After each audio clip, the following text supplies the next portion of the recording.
వెను తిరిగి చూడకుమా.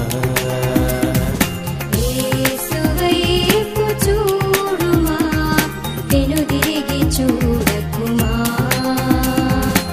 Jesus helps వారి యేసు వైపు చూడు కార్యక్రమాన్ని వీక్షిస్తున్న మీ అందరికీ కూడా ప్రభు అయిన యేసుక్రీస్తు నామములో మా హృదయపూర్వకమైన శుభాభివందనాలు తెలియజేసుకుంటూ ఉన్నాం. ఈ యొక్క సమయంలో అన్నయ్య గారు అయినటువంటి డిషుడియన్ గారు మెఫీబోషెత్ జీవితము ద్వారా మనం నేర్చుకునేటటువంటి సత్యాలను గురించి ఈ యొక్క సమయంలో దేవుని వాక్యాన్ని అందించబోతున్నారు. మనందరం కూడా శ్రద్ధతో దేవుని వాక్యాన్ని ఆలకిద్దాం. మరి ప్రార్థన చేసుకుందాం. పరిశుద్ధుడా యేసయ్యా, మీ నామానికి వందనాలు స్తోత్రాలు అయినా అయా ఈ యొక్క సమయంలో మీ దాసులు అయా మెఫీబోషెత్ జీవితం ద్వారా నాయన నీ దాసులు నిలబెట్టుకుని అనేకమైన విషయాలు నాయన తండ్రి ఆ యొక్క జీవితము ద్వారా నాయన అనేక విషయాలు మీరు మాకు తెలియచేయండి, సహాయం చేయండి. దేవా మీకు వందనాలు స్తోత్రాలు నాయన. దేవా జ్ఞాపకం చేసుకోండి, వినుచున్న ప్రతి ఒక్కరితో నాయన మీరు మాట్లాడండి, సహాయం చేయండి. అయ్యా తండ్రి ప్రతి ఒక్కరితో మీరు సూటిగా మాట్లాడండి నాయన. అనేక రీతులుగా మీరు నాయన దర్శించమని నీ దాసుని బలంగా మరి అభిషేకించి మాతో మాట్లాడమని యేసు నామమున అడిగి వేడుకుంటున్నాము తండ్రి, ఆమేన్. ప్రభునందు ప్రియమైన దేవుని పిల్లలారా, యేసు వైపు చూడు కార్యక్రమాన్ని వీక్షిస్తున్న మీ అందరికీ ప్రభు నామములో మరొకసారి శుభాభివందనాలు తెలియచేస్తూ ఉన్నాను. మీ అందరూ బాగున్నారని తలుస్తూ ఉన్నాం.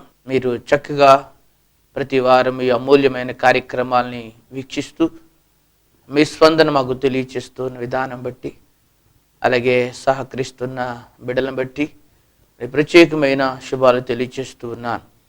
ఈరోజు శ్రేష్టమైన దేవుని మాటలు మనం ధ్యానం చేసుకుందాం. దేవుడు తన బిడ్డలమైన మనందరితో ఈరోజు విలువైన వాక్కుల చేత మాట్లాడి మనలను బలపరచాలని దేవుడు ఎంతో ఆశిస్తున్నాడు.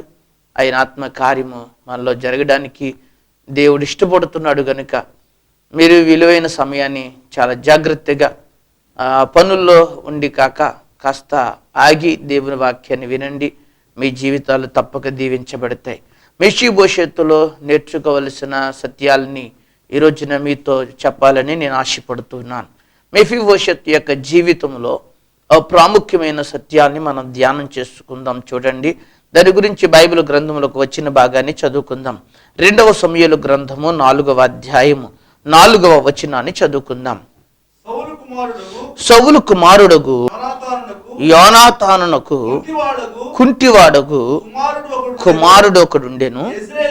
ఇజ్రాయేలు నుండి సౌలును గుచ్చి యోనాతానును గుచ్చి వర్తమానం వచ్చినప్పుడు వాడు 5 ఏండ్ల వాడు.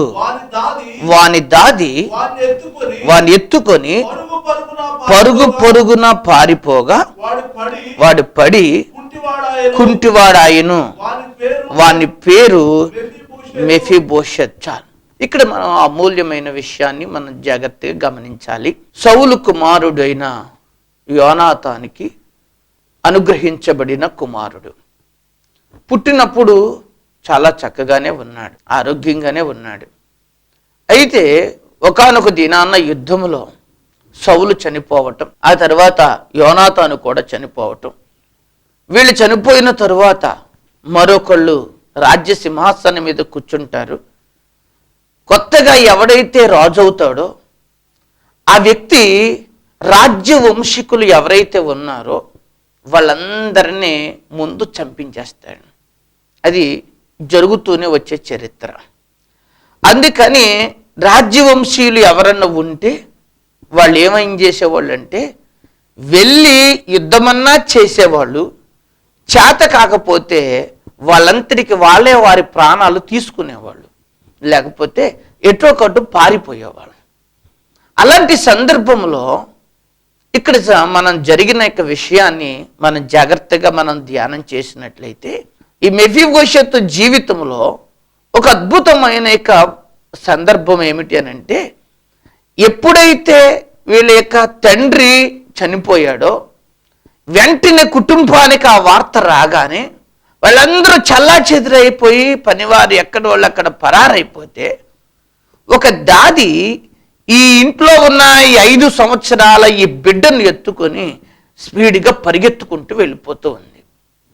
వెళ్ళిపోయే సమయంలో ఒకవేళ వీడు సంఖలో నుండి జారిపోయాడో తెలియదు, ఆమె ఈ కంగారులో పరిగెడుతూ ఒకవేళ జార విడిచిందో తెలియదు. ఏం జరిగిందంటే అలాగా మొత్తానికి ఆ కంగారులో కింద పడిపోయాడు. కింద పడి కాళ్ళు ఇరిగిపోయినాయి.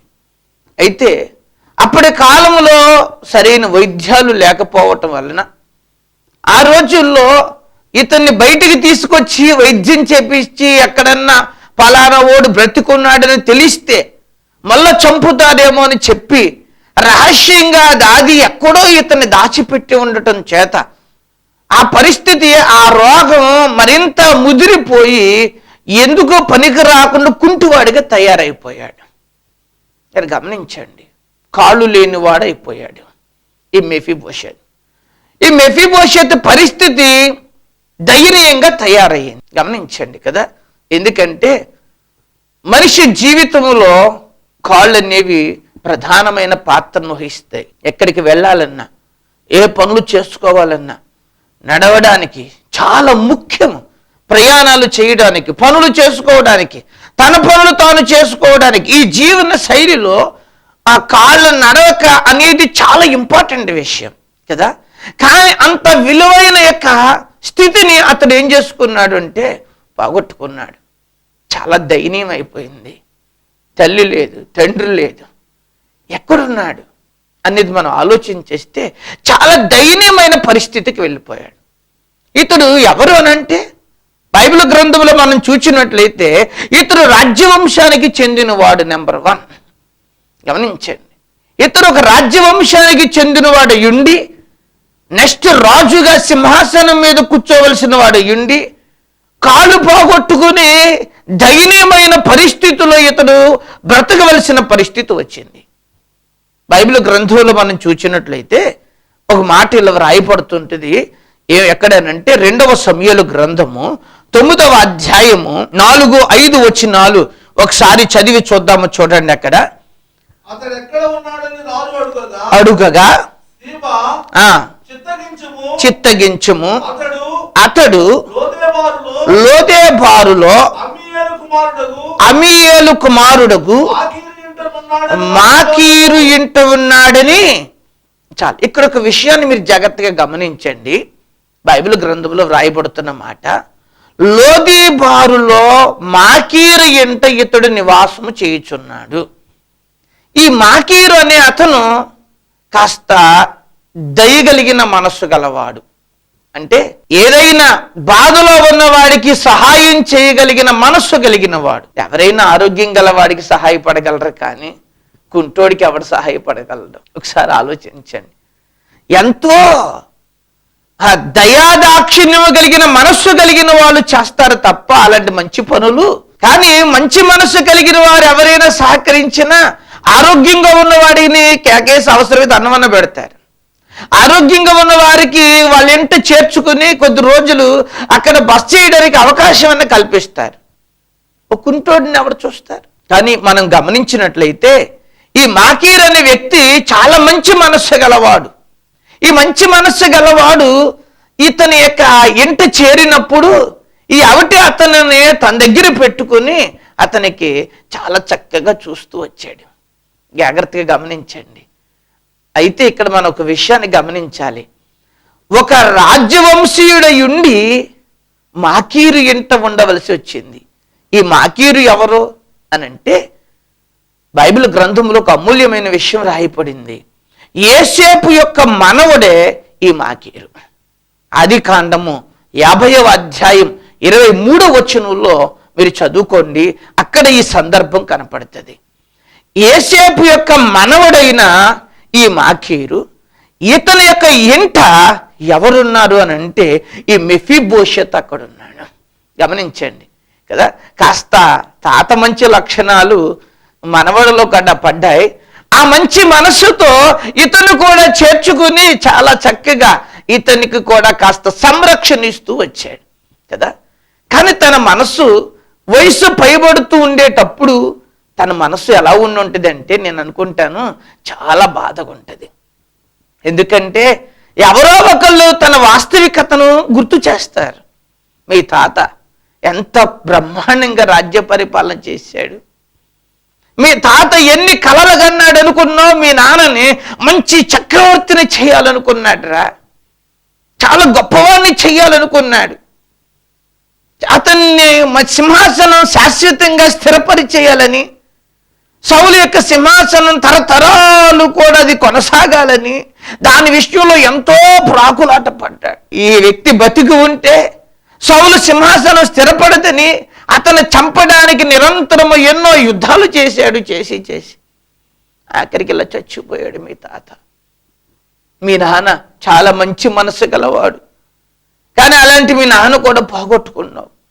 చాలామంది దురదృష్టవంతుడు అని ఉండొచ్చు కదా, ఎందుకంటే ఒక మంచి రాజ్యవంశంలో పుట్టి యువరాజుగా రాజ్య పరిపాలన చేయవలసిన స్థితి కలిగిన వాడు ఉండి ఒక వ్యక్తి దయాదాక్షిణ్యం మీద బ్రతికే పరిస్థితికి చేరాడు. చూడండి, ఒకసారి ఆలోచించేద్దాం. కొంతమంది జీవితాలు ఇలాగే మారిపోతూ ఉంటాయి. నా దగ్గర చాలా మంది వ్యక్తులు బాధపడుతూ ఉంటారు. ఒకప్పుడు మేము ఎంత మంచి స్థితిలో ఉండేవాళ్ళమండి, మా తాత ఎంత గొప్పవాడు అనుకున్నారు, మా నాన్న కూడా పర్వాలేదండి, మా పరిస్థితి ఎంత దయనీయమైన పరిస్థితి కదా. అప్పుడప్పుడు కొంతమంది ఇలా సామెత చెబుతూ ఉంటారు, వాళ్ళ బళ్ళు అయిపోతాయి, బళ్ళు వాళ్ళు అయిపోతాయి. నిజమే, మన కళ్ళ ముందు ఎంతో మందిని గొప్పవారు దరిద్రులు అయిపోవడం చూస్తున్నాం. అలాగే చాలా దరిద్రపు స్థితిలో ఉన్నవారు, చాలా ఇబ్బందుల్లో ఉన్నవారు ఉన్నతమైన శిఖరాలు ఎక్కిన వాళ్ళని కూడా చూస్తూ ఉన్నాం. అది చూసినప్పుడు అనిపిస్తే ఏంటి వాళ్ళ పరిస్థితులు కదా, దేవుడు అనేవాడు ఉన్నాడా అనిపించుద్ది కదా. కానీ ఇక్కడ జాగ్రత్తగా మీరు అర్థం చేసుకోండి, అంత దయనీయమైన పరిస్థితి మెఫీబోషెత్తుకే కాక ఈనాడు కూడా చాలా మంది జీవితాలు ఇలాగే ఉన్నాయి. ఇలాంటి దయనీయమైన పరిస్థితులు చాలా మంది అనుభవిస్తూనే ఉన్నారు.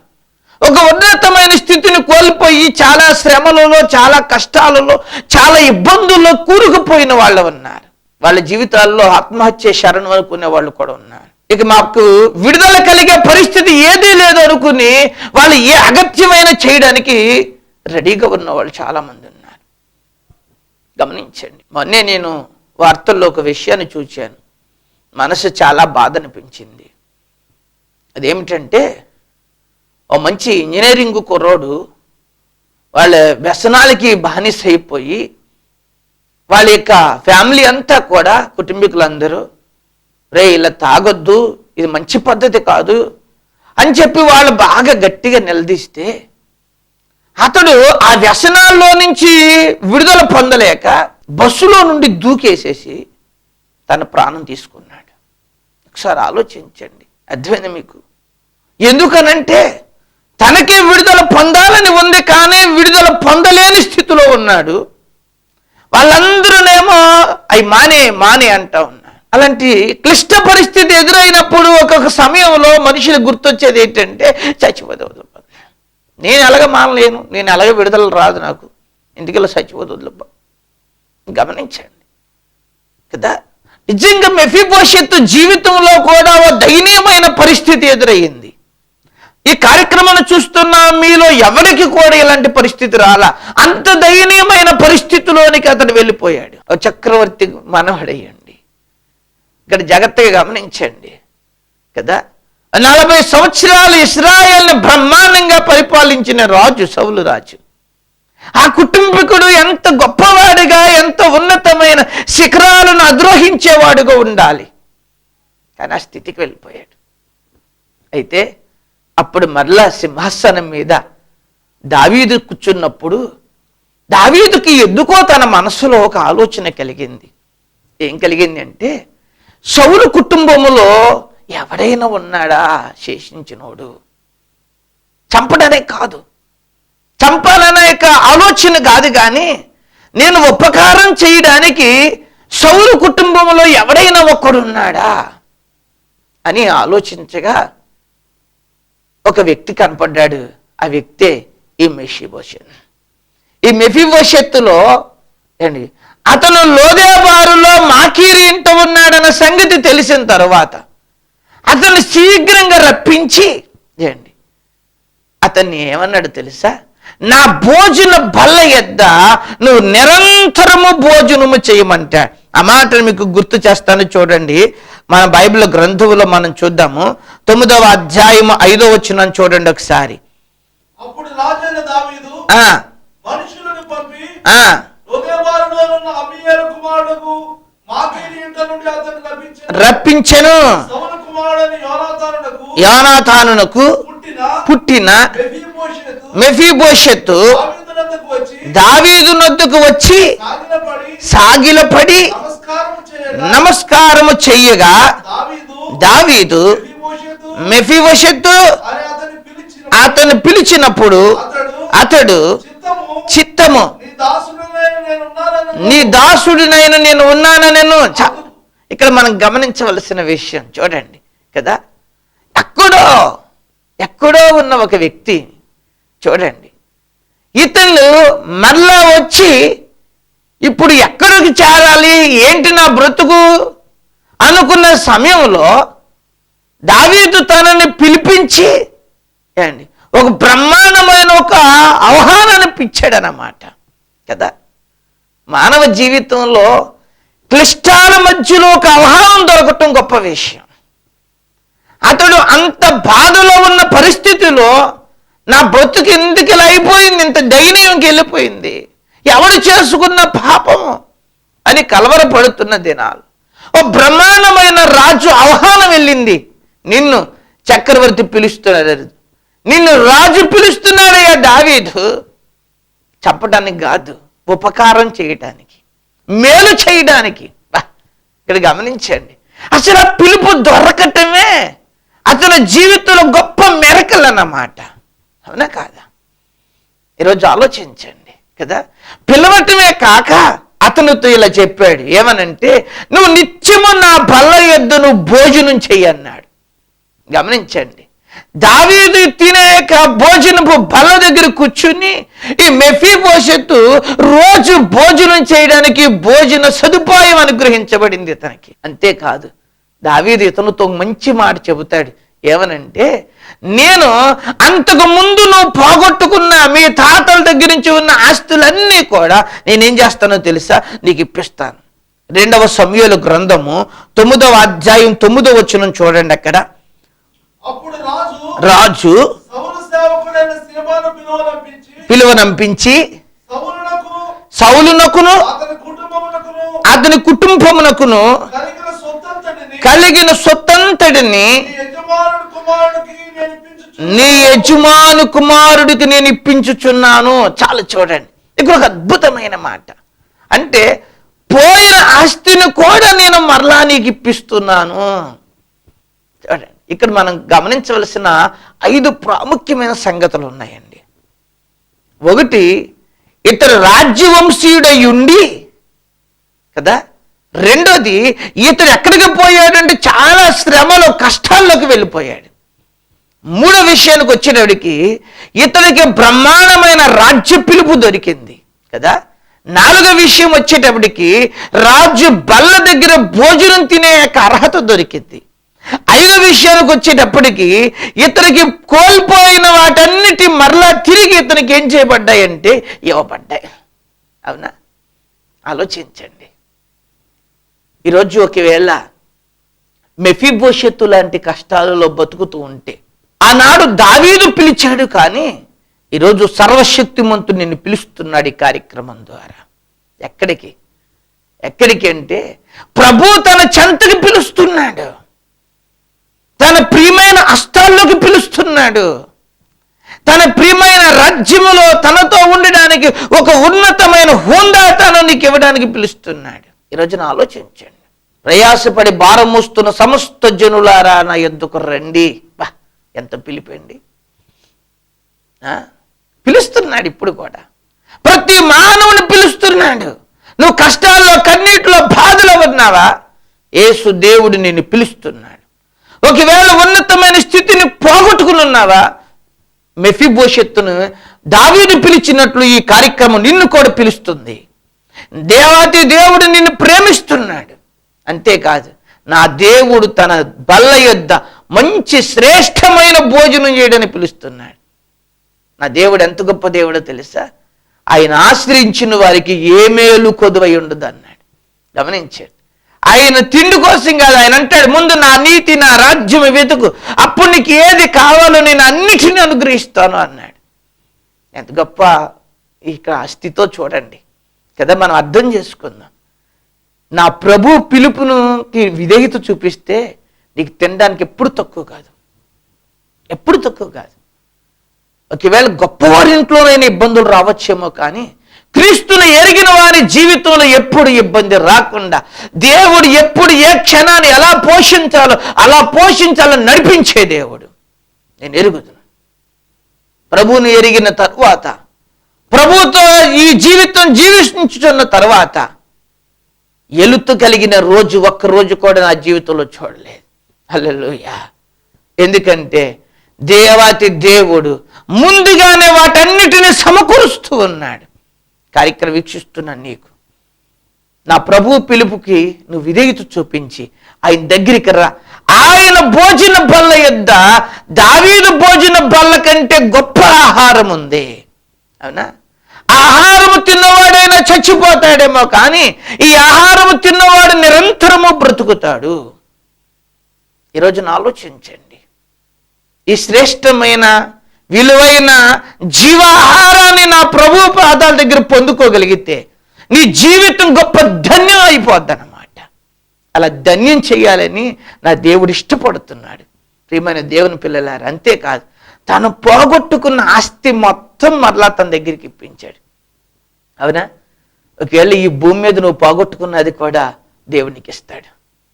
ఎన్నెన్ని పోగొట్టేసుకున్నావో తెలియక, ఒకవేళ నీకు తెలియక ముందే పోయినాయేమో, కానీ నా ప్రభువు పాదాలు పట్టుకుంటే, ఆయన పిలుపుకి నువ్వు లోపడితే, ఆయన దేవుడిగా అంగీకరిస్తే, ఆయనకి చిత్తానికి నువ్వు లోపడగలిగితే నీకు భోజనమే కాదు, నీకు మంచి స్థితిని దేవుడు ఇవ్వడానికి ఇష్టపడుతున్నాడు.